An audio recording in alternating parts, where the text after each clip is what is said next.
Measure tape संपली पण खड्डा संपत नाही. अजून मला वाटतं साधारण अजून याच मेजर टेपच्या आकाराचा खड्डा इथे बाकी आहे. गाड्यांचे कामं निघू राहिले या खड्ड्यांमुळे. शॉक ऑफ गेलेले आहे. यांच्या खिशातनं पैसे जाणार आहे का गाड्यांचे? रस्ते असेच बनवले जातात की जे फुटले पाहिजे. ब्रिजेस असेच बनवले पाहिजे ते कोसळले पाहिजे.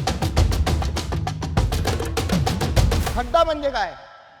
खड्डा झाला की रस्ता फुटतो, रस्ता फुटला की परत रिटेंडरिंग होतं. आमच्याकडे 5 बळी झाली. बळी कितीही जाऊ द्या, कारण या विकास कामांना लागतोय बळी. एखाद्याचा समजा एखादी गाडी गेली असती 2 मिनिटं समजा लवकर पोचला असता. माझा मामा आज माझ्यासोबत काय भरून देणार सरकार? खड्डे भरून देणार का पैसे भरून देणार आहे?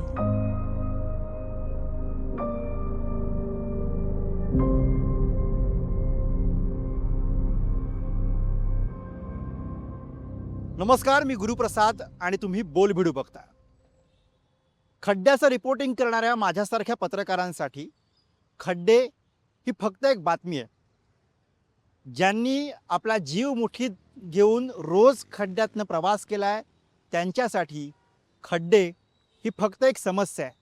आणि ज्यांनी आपलं कोणी जवळचं या खड्ड्यांमुळे गमावलं आहे त्यांच्यासाठी खड्डा ही आयुष्यभर विसरता न येणारी एक वेदना आहे.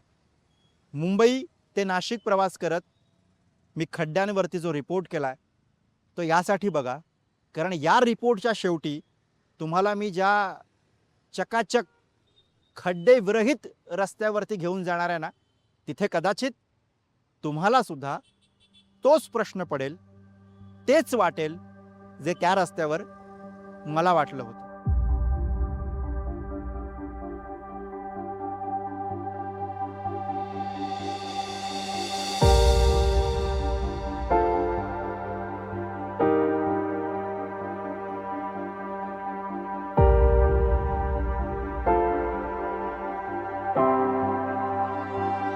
याच पावसाळ्यात फक्त जुलै आणि ऑगस्ट या 2 महिन्यात खड्ड्यांमुळे 7 जणांचा जीव गेलाय. त्यातले 5 जण हे नाशकातले आहेत. पण फक्त नाशिक, मुंबई, भिवंडी, शहापूर इथपुरता हा प्रश्न मर्यादित आहे का? तर तसंही नाही. अगदी देशभर हे खड्डे लोकांचे जीव घेताना दिसत आहेत. आणि याची अगदी या वर्षात संसदेमध्ये सादर झालेली आकडेवारी आहे जी सांगते की 5 वर्षांमध्ये काही हजार जणांचा या खड्ड्यांनी जीव घेतलेला. 2020 ते 2024 सालातल्या घटनांची ही आकडेवारी आहे. 5 वर्षात खड्ड्यांमुळे होणारे मृत्यू 53% वाढले. 2020 मध्ये 1555 जणांचा मृत्यू झाला. 2021 मध्ये 1481 जणांचा मृत्यू झाला.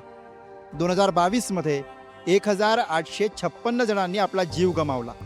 2023 मध्ये 2161 जणांचा मृत्यू झाला. तर 2024 मध्ये 2285 जणांचा मृत्यू झाला. 5 वर्षात खड्ड्यांमुळे मृत्यू झालेल्यांची संख्या 9438 इतकी आहे. हे आकडे झाले, पण या आकड्यांच्या पलीकडे एक माणूस गमावल्याचं दुःख आहे जे समजून घ्यायला गेलो की या आकड्यांच्या पलीकडची दाहकता लक्षात येते.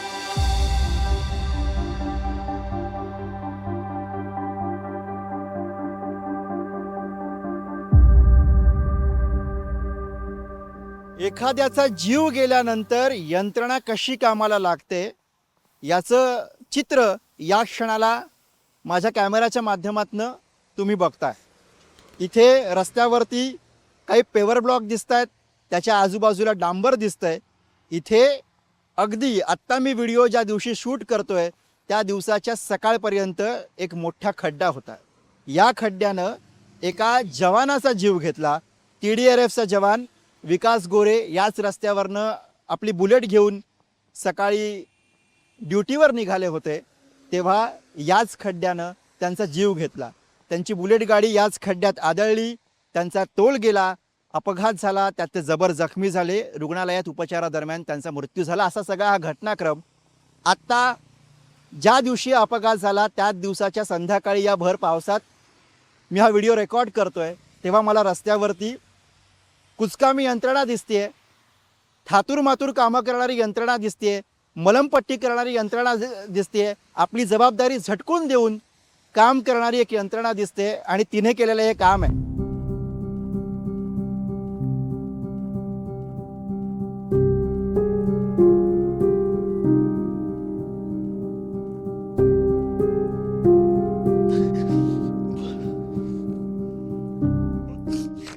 आणि रात्रीच फोन करणार होतो, विषय झाला म्हणून फोन नाही केला. सकाळी मामा तुमच्या मामानं अनेकांचे जीव वाचवले, अनेकांचे प्राण वाचवले. तेच माझं सांगणं म्हणजे होतं ते फक्त कसं येणार जाणार जी पब्लिक आहे, समजा एखादी आपत्कालीन घटना झाली तर त्याला सपोर्ट करा, कोणत्या कारणाने घाबरू नये. एखाद्याचा समजा एखादी गाडी गेली असती 2 मिनटं समजा लवकर पोचला असता, माझा मामा आज माझ्यासोबत. ही वेदना, हे दुःख मोठे आहे. विकास यांचा वाचा आहे. मामानं अनेकांचे जीव वाचवले, मोठ्या मोठ्या संकटातनं वाचवले. पण मामाचा जेव्हा अपघात झाला आणि मामाला मदतीची गरज होती तेव्हा एक गाडी या हायवेवरती थांबली नाही. ही वेदना खूप मोठी आहे, कायम राहील.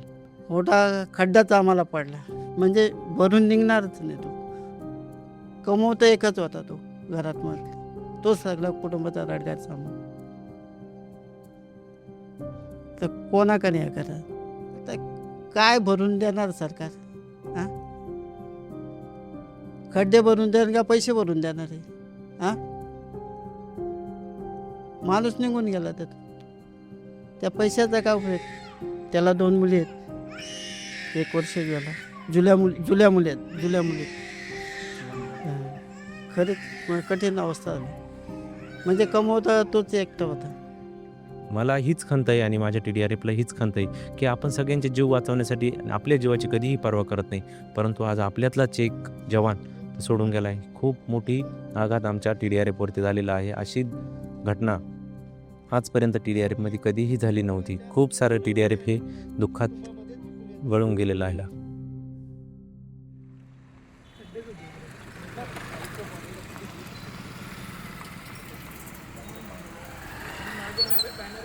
नाशिकच्या मेरी परिसरामध्ये या क्षणाला मी आहे.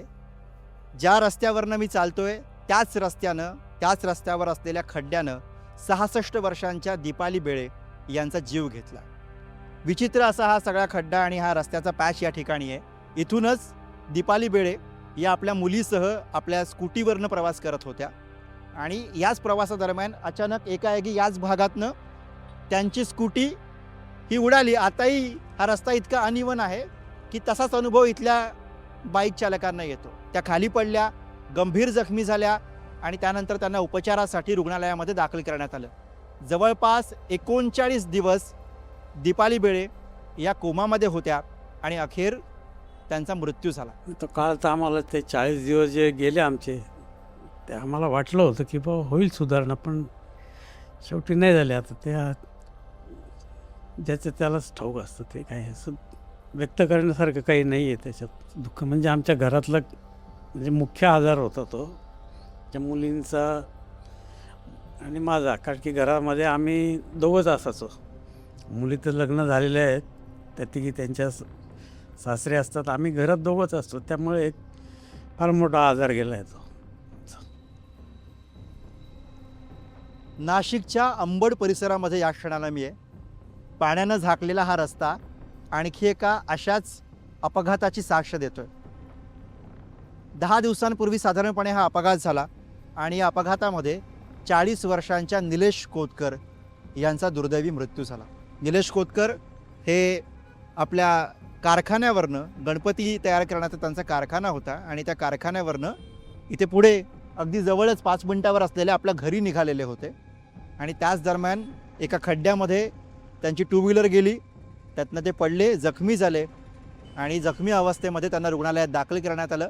शेवटी रुग्णालयातच उपचारादरम्यान त्यांचा मृत्यू झाला. बळी कितीही जाऊ द्या, कारण या विकास कापांना लागतोय बळी. 5 बळी गेले तरीही कोणाचं तोंड उघडायला तयार नाही. कुंभमेळा मंत्री कसं तरी जीवावर आल्यागत जड जिभेनं परवा म्हणाले हो हो जरा काहीतरी चुकतच आहे.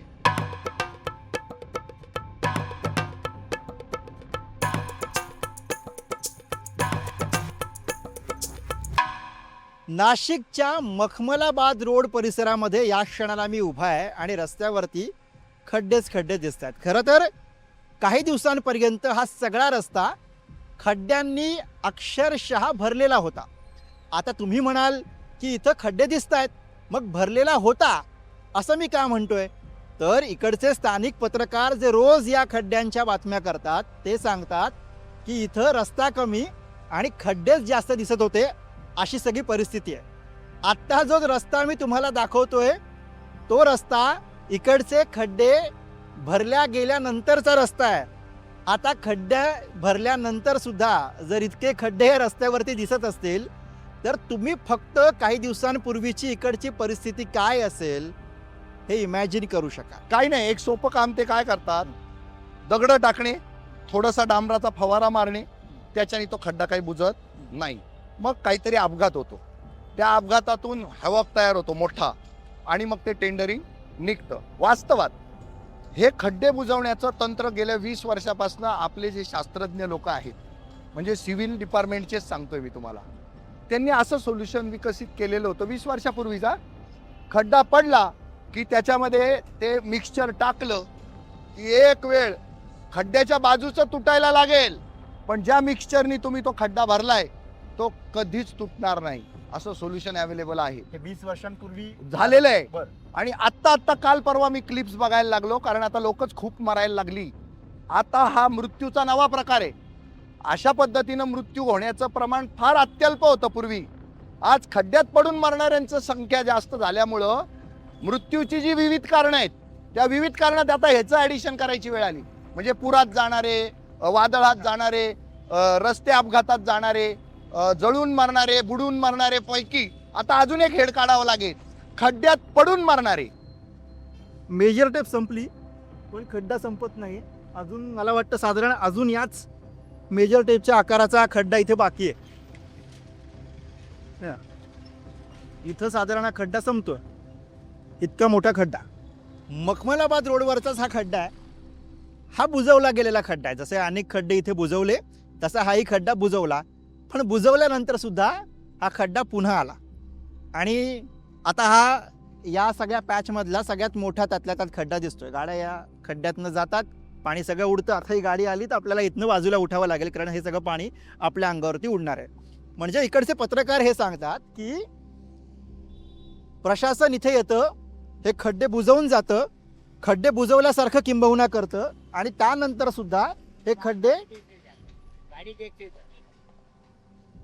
काय काय म्हणता.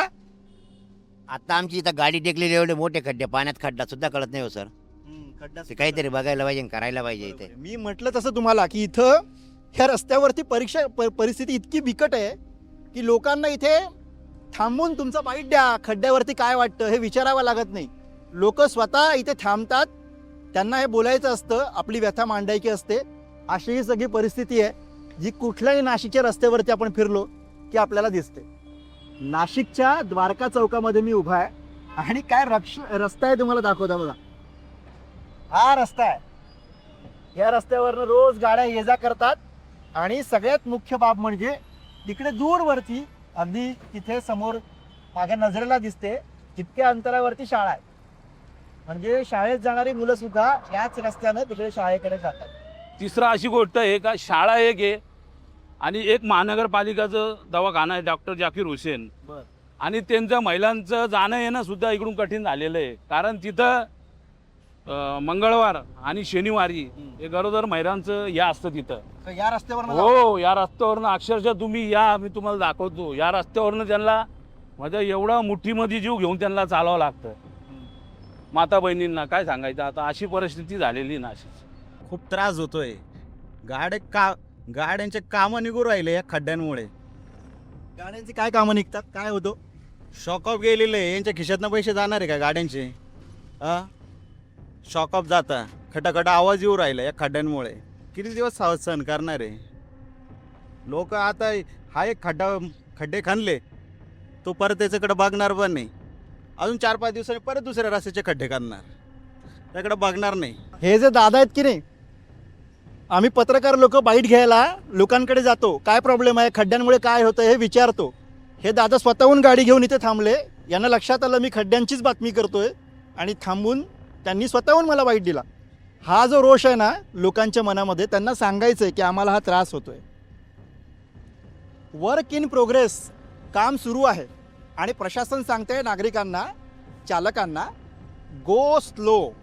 आता मला प्रश्न असा पडला आहे की प्रशासनानं हे सांगण्याची काय गरज आहे? या खड्डे भरलेल्या रस्त्यावरनं कोणी कितीही इच्छा असून फास्ट कसं काय जाऊ शकेल, हा खरा प्रश्न आहे. तुम्हाला कदाचित रस्त्यावर होणाऱ्या या अपघाताच्या बातम्या ऐकून प्रश्न पडला असेल की चांगले रस्ते बनवण्या इतपत प्रगत देश आपण का होऊ शकत नाही? रस्त्यावरती मुळात खड्डे पडतात तर ते का पडतात? तर याच्या मागे एक सिस्टीम काम करत असते. ती सिस्टीम समजून घेण्यासाठी मुळात रस्ते कसे बनतात हे आपल्याला समजून घ्यावं लागेल. तर रस्ते बनवण्याचं कंत्राट आपल्याला मिळावं याच्यासाठी आधी कंत्राटामध्ये कमी दर ठेवावा लागतो, मग प्रत्यक्षामध्ये निकृष्ट दर्जाचं साहित्य वापरावं लागतं, मग त्याच्यानंतर सुद्धा नफा जास्त कमावण्यासाठी खर्च कमी करावा लागतो. मग काय होतं तर असे बनवलेले रस्ते हे पहिल्या पावसामध्ये उखडतात. मग त्याच्या पलीकडे काय होतं तर असे उखडलेले रस्ते दुरुस्त करण्यासाठी, खड्डे बुजवण्यासाठी पुन्हा एकदा निकृष्ट दर्जाचं काम केलं जातं. यातनं होतं काय तर माणसं मरतात आणि खिसे भरले जातात. रस्ते असेच बनवले जातात की जे फुटले पाहिजे, ब्रिजेस असेच बनवले पाहिजे, ते कोसळले पाहिजे आणि ते पुन्हा बांधले पाहिजेत. खड्डा म्हणजे काय? खड्डा झाला की रस्ता फुटतो, रस्ता फुटला की परत रिटेंडरिंग होतं आणि ते करोडो रुपयांचं होतं आणि हे ठरवून केलं जातं आणि ह्याच्यातनं हे काळ्या पैशाचं अर्थकारण फिरतं. मग त्याच्यामध्ये बळी जावो नाही तर न जावो. आमच्याकडे 5 बळी झाले. खड्डे भरल्या रस्त्यांवरनं प्रवास करत, छोटे मोठे खड्डे तुम्हाला दाखवत मी आता एका अशा रस्त्यावरती आलो आहे जो रस्ता बघून तुम्हालाही वाटलं असेल वा काय चांगला रस्ता आत्ता या रिपोर्टमध्ये तरी दिसतोय. तर हा रस्ता चांगला असण्यामागचं कारण काय तर हा रस्ता आहे आमदार महोदयांच्या घरासमोरचा. देवयानी फरांदे जे आमदार आहेत त्यांच्या घराबाहेरचा रस्ता आहे, त्यामुळे तो चकाचक असणं, चांगला असणं हे ओघाओघानं आलंच. पण प्रश्न असा पडतो की ज्यांनी तुम्ही आम्ही यांना आमदार केलं त्यांच्या घरासमोरचा रस्ता जितका चकाचक आणि चांगला आहे तितका चांगला रस्ता हा आपल्यासाठी का नसावा? हा प्रश्न पटला असेल तर हा व्हिडिओ शेअर करा. आणि हो, या रिपोर्टमधनं बरेच प्रश्न, बरेच मुद्दे मांडले गेलेत, त्याच्यावरही नक्की व्यक्त व्हा. या व्हिडिओसाठी कॅमेरा हाताळला आहे माझा सहकारी अमर सकपाळ याने. बोल भिडूसाठी मी गुरुप्रसाद.